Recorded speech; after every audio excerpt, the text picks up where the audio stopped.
Robert Plank Show, episode 246 Authority Content. Document your magic, delegate your business, and get off the hamster wheel with David Jenyns.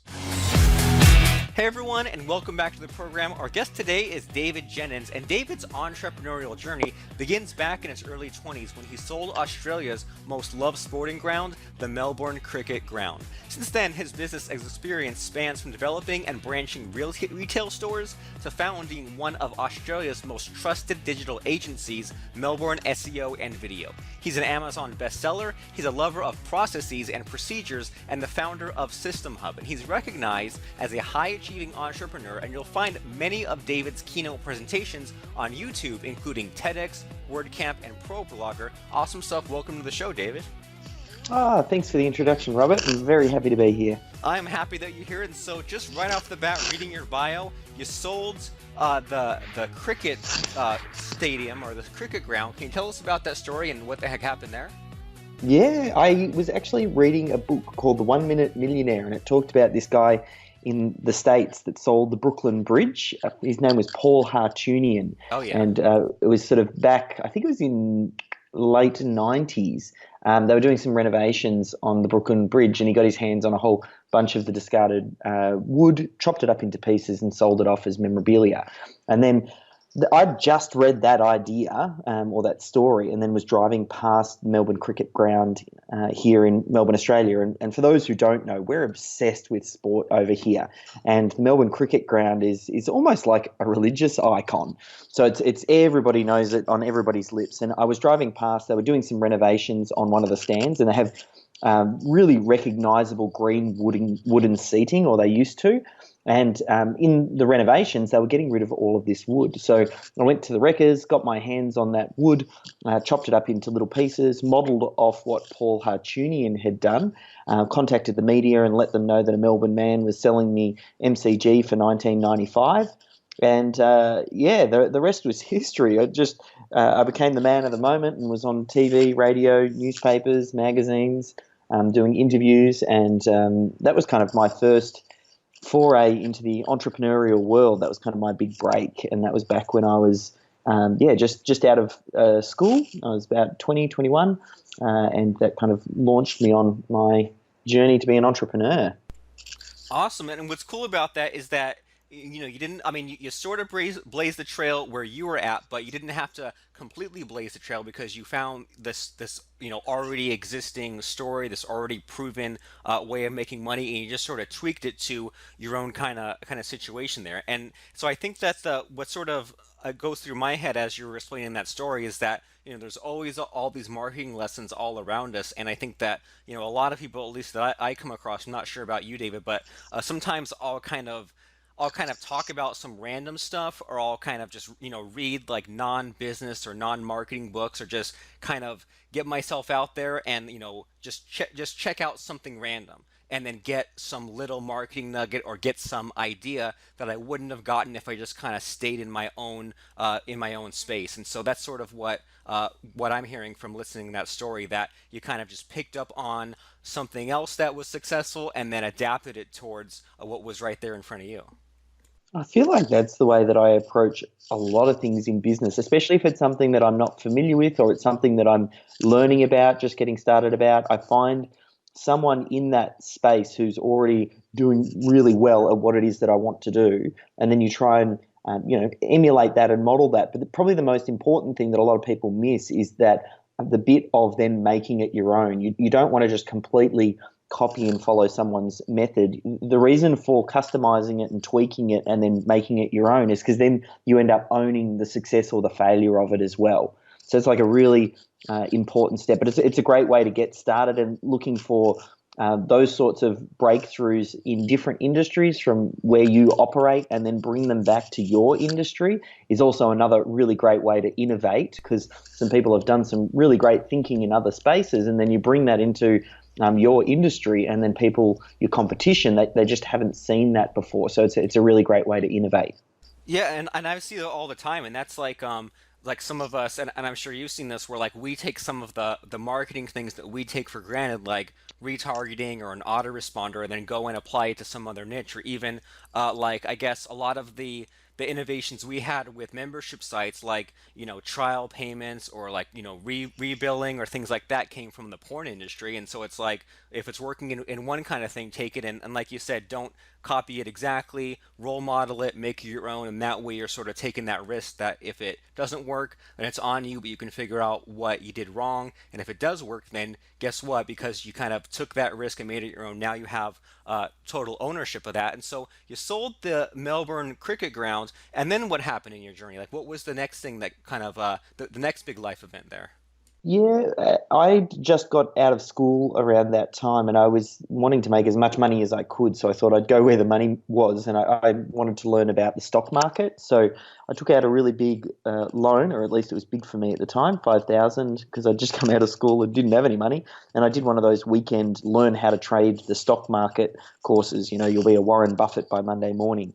So that's how I thought I was going to get started. And then I very quickly found that to make money in the stock market, you really needed to have a trading float. You needed to have money to trade. And all I had was this big debt, and I was living at home with my mum in a two-bedroom flat. So I went to work in a supermarket to pay back that debt, and I continued to be involved in that trading community and realized that I was quite good intuitively with a particular charting package that a lot of people seem to have trouble with. So a friend and I, we teamed up and we wrote a study guide for that particular software package, and then we started selling that, and I sold it well to our immediate community. And then the other lesson that I had is, just because you've got a great product or service doesn't necessarily mean that the world is going to beat a path to your door. Sure, it sold well to our immediate community, but beyond that, no one really knew it existed. So that's when I kind of recognized, well, I've got to learn more about marketing. And that's kind of really what set me on my journey and my path, was to learn marketing, so I could learn how to sell this particular home study course that we'd written on this stock market education course. So that's kind of where I got started. Awesome. And I like that story a lot. And I think it reminds me of a lot of other entrepreneurs where it's like they didn't just learn marketing just for the heck of it. They learned it because they had a little bit of success and knew when they were hitting a barrier and sort of had this specific problem that they had to solve. And I think that there's a lot of really cool stuff in that story there. That, like, number one, you got a job at the supermarket to pay down this debt. You did something practical for now that paid the bills for now while you were building that business, and that makes a lot more sense to me. Like, you always hear about people, they'll have a job they don't like and they'll just kind of quit the whole thing and then go all in on the business. And I mean, what are your thoughts on that? Like, which method do you prefer? Do you prefer, like, someone should quit and go all in, or kind of keep both paths going until one pays off? Um, it depends on the individual and depends on if you've got, the basics covered. At the time, I was living with my mum. I had a roof over my head. I had food on the table. I didn't really have much downside risk there, so it was easy for me to go all in. And if things didn't quite take off, like, there wasn't that far to fall. If I was, married with kids and I had a mortgage and I had obligations, then it would be different. So every set of circumstances, you kind of have to weigh it up on where you are. There's definitely something to be said for burning your bridges, but you can't be stupid about it as well. So that's one thing. I actually enjoy reading biographies of different entrepreneurs, things like the Jobs book and Losing My Virginity with Richard Branson. A lot of these biographies, when you read them, they all have their own path. None of them are exactly the same. There might be things that they've picked up and learned on the way, and they've customized it and made it their own, and that's kind of been part of their journey and their story. But it's always very unique. So you do have to find your path, and it's quite hard to give very prescriptive things. I can tell things that have worked for me, but that's through my lens and my model of the world, and comes with all my biases as well.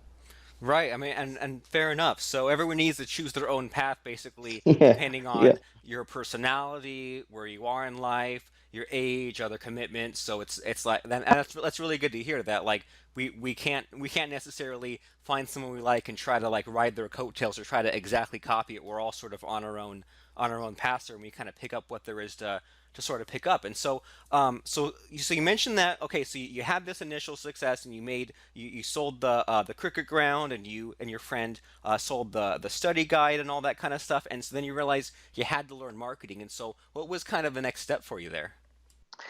After I started to realize that, I looked into some of the classic direct mail type marketing stuff. So I studied from your Dan Kennedy's, Jay Abraham, some of those early pioneers in there. And then that kind of evolved into the online space. And then I started to learn about online marketing.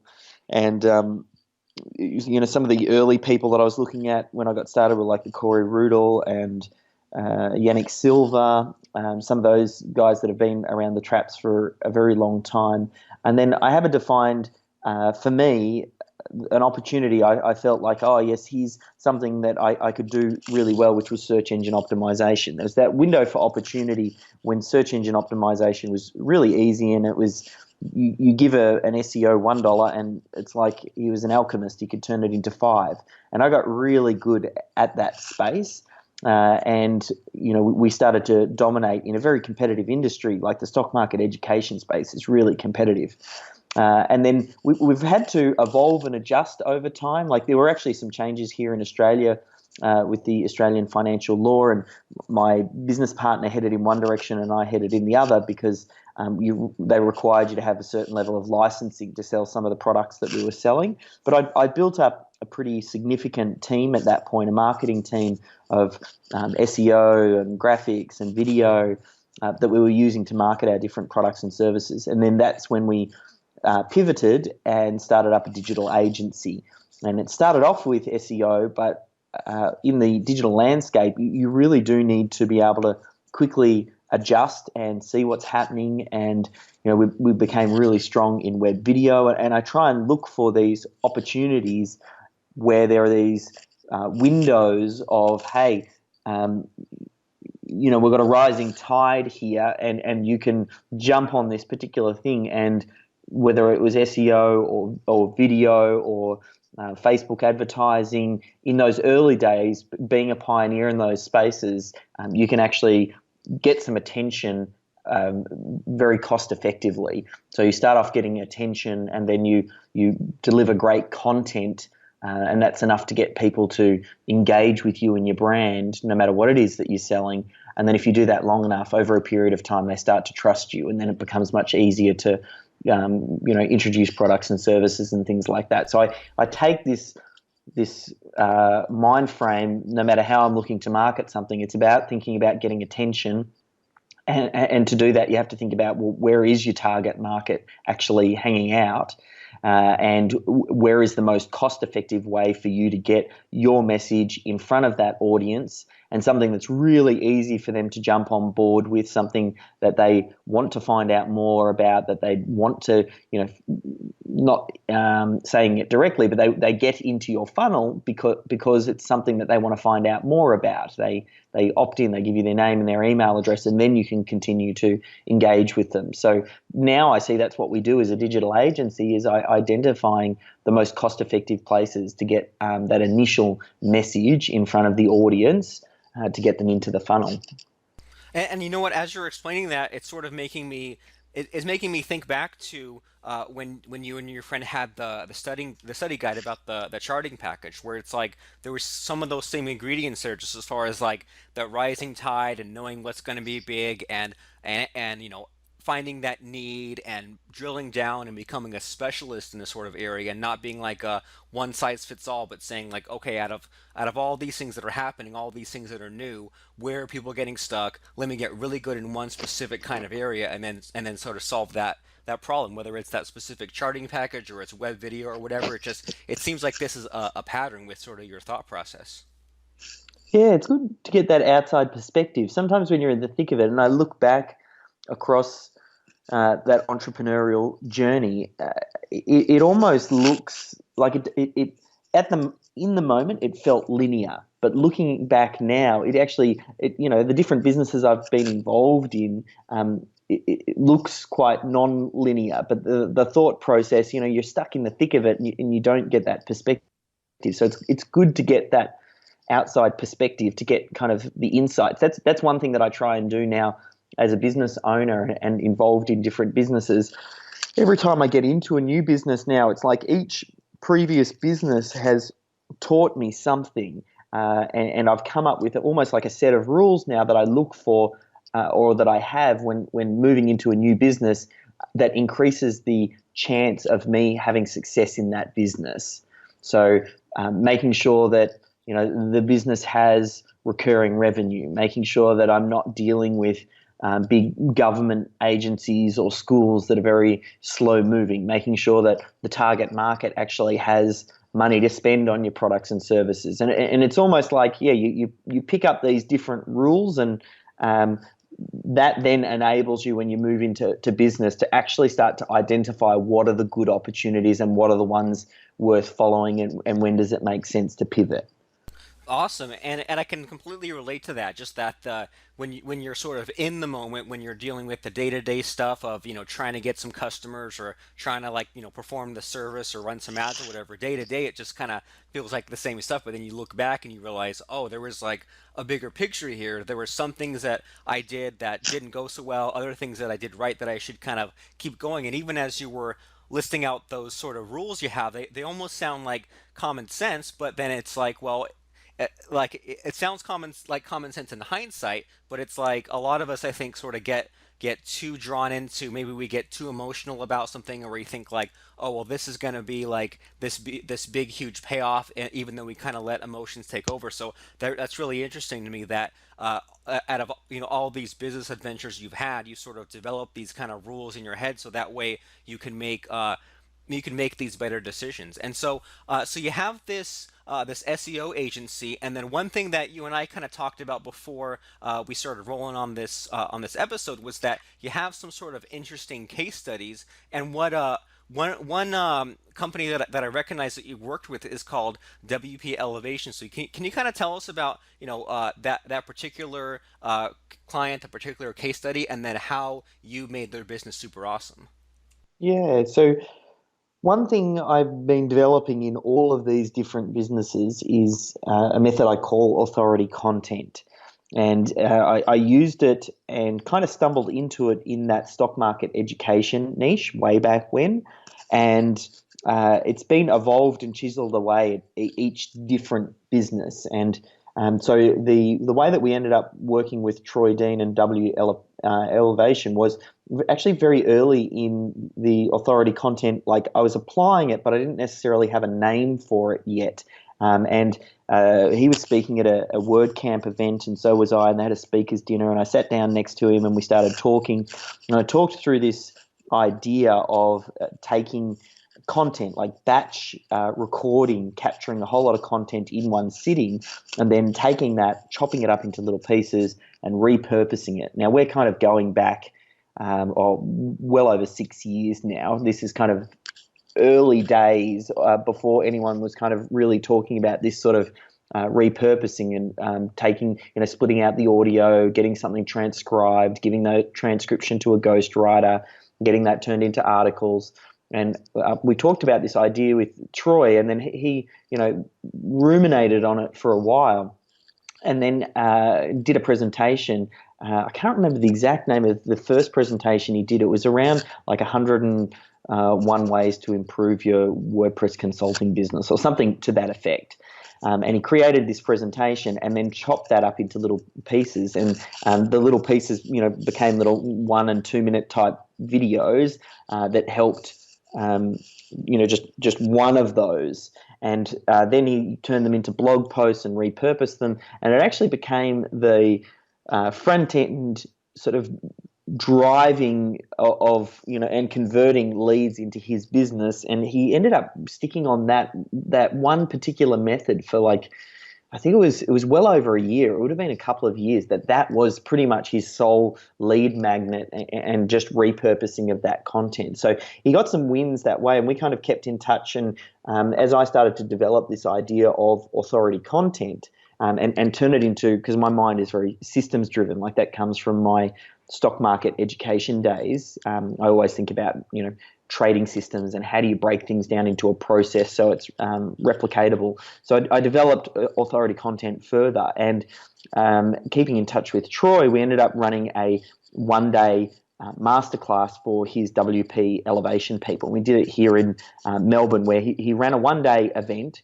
and we batched all of that content creation. He sold enough tickets for that event to have it cash flow positive from my team at Melbourne Video Production to come in and record that event. His whole purpose wasn't necessarily to create a whole lot of cash off that first event. If he covered his expenses, that was fine for him, because on the back end of that, we then created a product. Now that product, he turned into a home study course and became a real. It was the first masterclass that he had run for WP Elevation, and helped him document his processes and procedures for the way that he delivers his service through to clients. And then that became a real foundation of what he sold. Now, after he created that product, or we got the recording, we turned it into a digital product, and he went back to his audience and all the people who couldn't attend the event, he sold them the digital recordings of that. Now, on that second sort of phase of authority content, he then ended up selling, because he did one of those little, like a 5 day cash machine or a 4 day cash machine type thing, where he just did a little promo for it. He made 11 grand off selling that product. And then he went on to then take that product and then chop it up into pieces, repurpose it, audio, video, and then syndicate it around the web. So, and now that becomes a massive traffic generator. So the authority content process, it's a 3-step process. It's present, product, and promote. You first think about how to batch create a whole lot of content that helps to answer your prospects' biggest questions and things that are going on in their brain, things that are interesting to them, particularly at the moment just prior to them making a purchasing decision for your product or service. So you create that content right up front. And the reason you do it in like some sort of event format is it just forces you to do it in one take. It gives you a positive constraint that forces you to actually do it. You kind of pass the point of no return when you know you're going to have a handful of people in a room.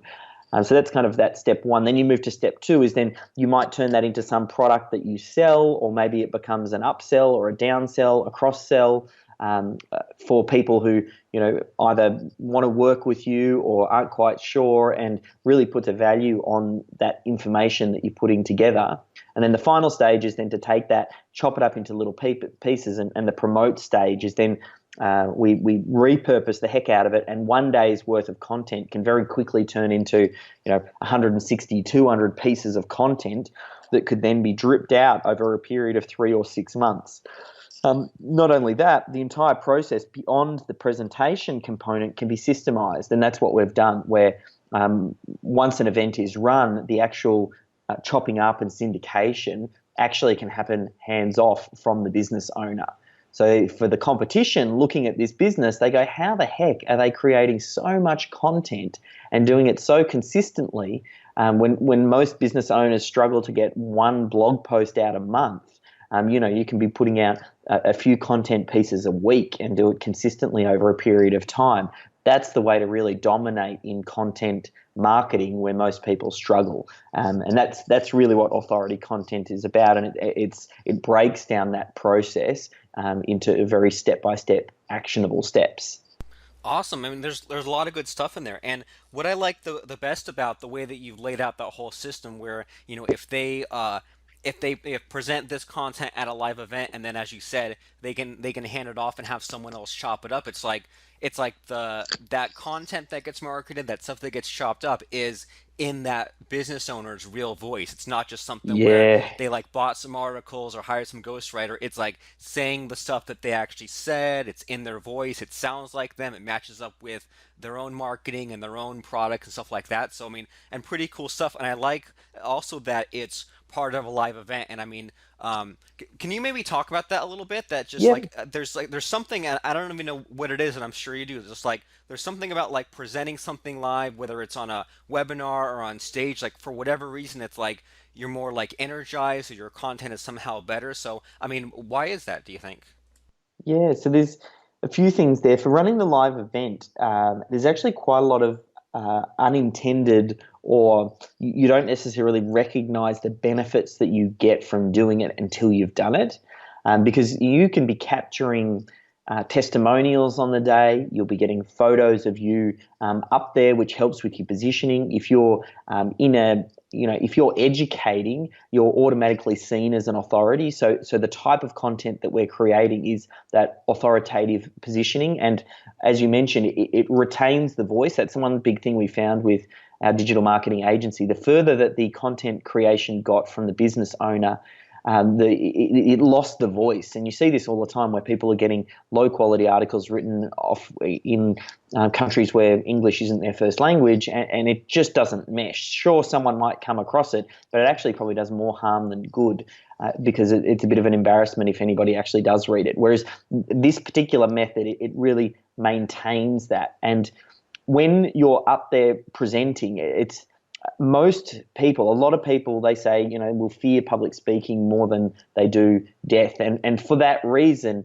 a lot of your competition won't do this. And that's a big opportunity. And that's what creates that opportunity for you to kind of step up. And if you're speaking about subject matter that if you're doing this day in, day out, you're delivering your products and services through to your clients, you know the questions that are going on. You're talking about this stuff. And while you might not recognize the knowledge that you're sitting on, there's actually quite a lot of information that you just know intuitively or without even thinking about, because you do it day in and day out. So if you set up the frame right and you plan out what you're going to present, and it doesn't need to be a big event with 100 people in a room.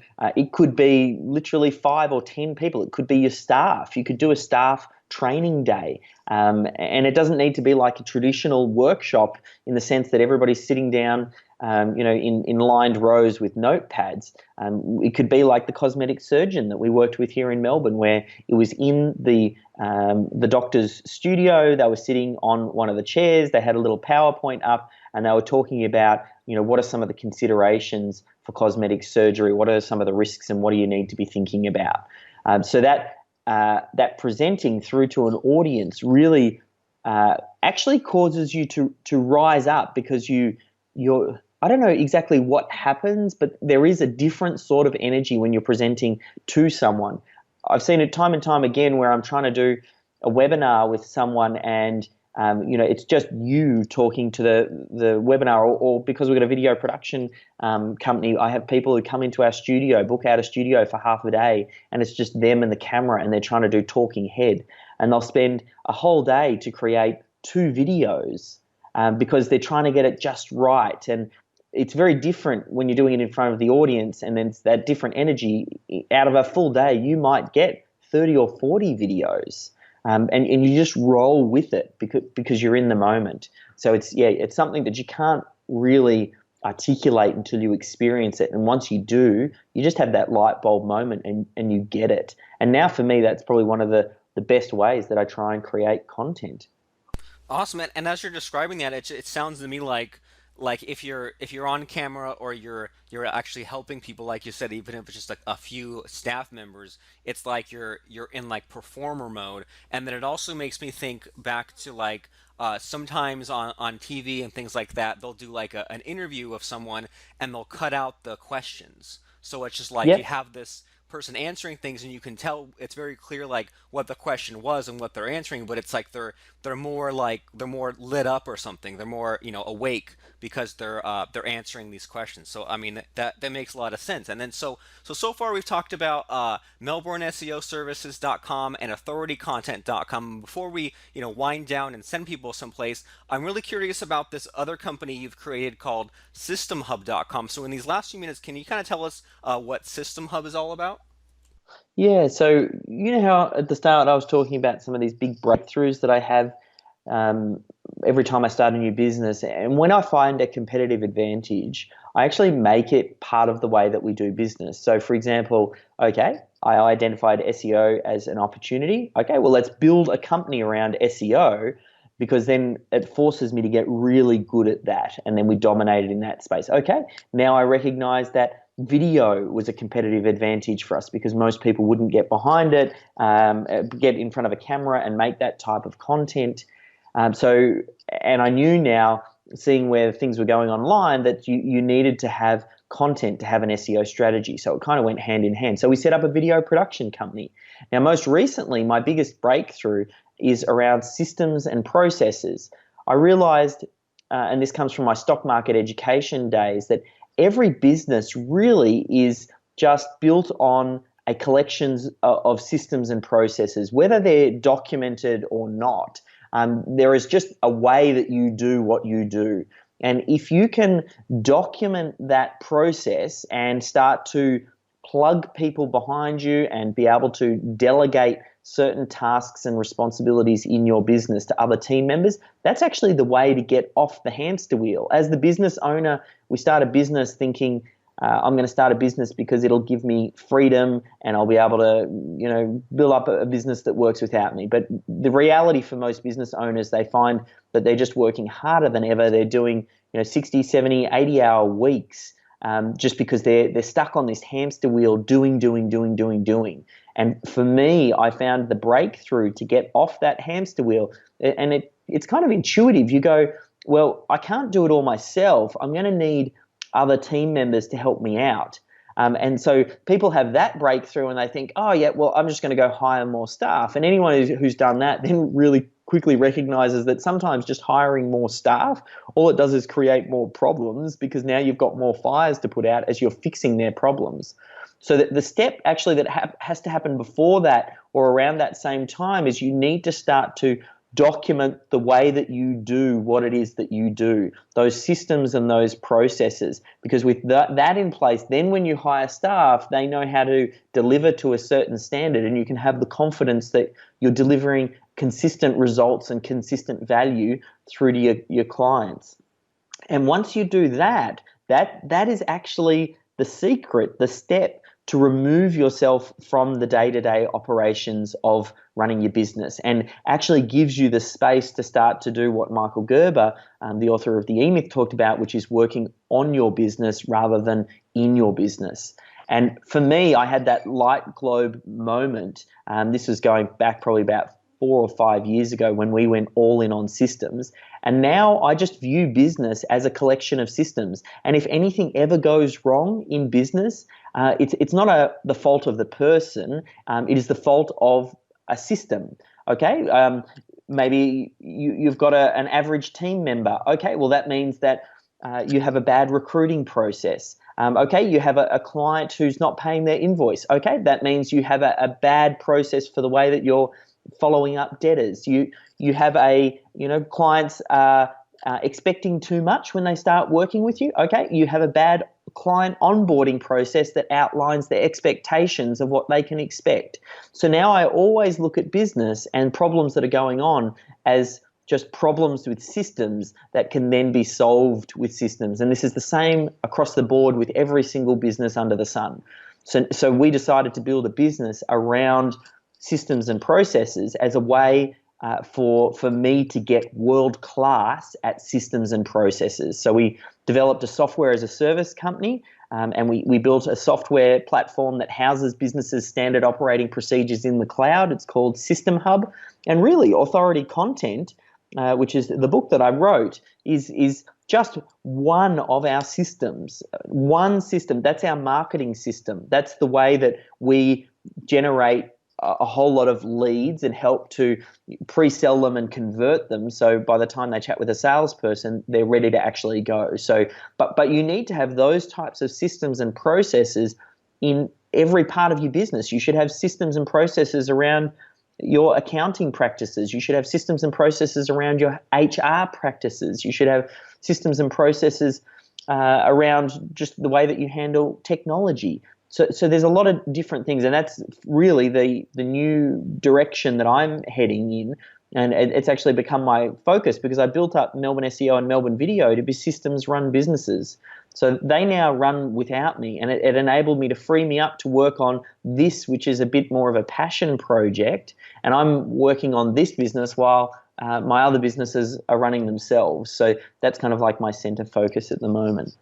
Awesome. So there's lots of good stuff in there, but I completely agree with your philosophy there that at first there might be like some of the those intangibles or some of that own magic, or people might be not really knowing what's really making the money. But once you're scaling and once you figure out like what's making money, then it's time to sort of document those systems and figure out what you're doing right. That way you can repeat them consistently and sort of remove yourself and then move on to whatever the next sort of passion project is. So man, we covered a lot of ground today and talked about a lot of fun stories and a lot of interesting life and business lessons. And so, if people want to know about, who this Dave Jenyns guy is, where is the site or the sites or the books or like just where in general should people go to find out more about you? Yeah, look, there's probably two places I'll recommend. One is authoritycontent.com, and from there you can just head over to Amazon and get yourself a copy of the book. That'll really help to outline my marketing process. And more than that, it'll kind of give you a deep understanding of the way that you want to be developing these systems and processes in your business. And if you want to kind of see what I'm up to currently, then you can head over to systemhub.com. That's kind of where I'm creating all of my newest content, and that's where a lot of my new thinking is going. And then on both of those sites, you'll find links to my YouTube channels. And if you've got questions, you can hit me up on Twitter, just at David Jenyns, and I'll do my best to help, or at the very least, I'll point you in the right direction. Awesome, very generous of you. So everyone should go right now to authoritycontent.com. Once you're there, don't even think about it, just grab the book, and that's a great starting point. And then to see what David is up to lately, also head on over to systemhub.com, and then from there and from those websites you can find David's YouTube and his Twitter and all that cool stuff. But the main sites are Authority Content and System Hub. So thanks so much, David, for stopping by the show and sharing what you had to share with us. And I had a lot of fun. I hope you did too, and I hope our listeners got a heck of a lot out of today's episode. So thank you. Perfect. My pleasure. That was a fantastic interview. Really appreciate it. Check out all of David Jenyns' websites and companies at robertplank.com/246.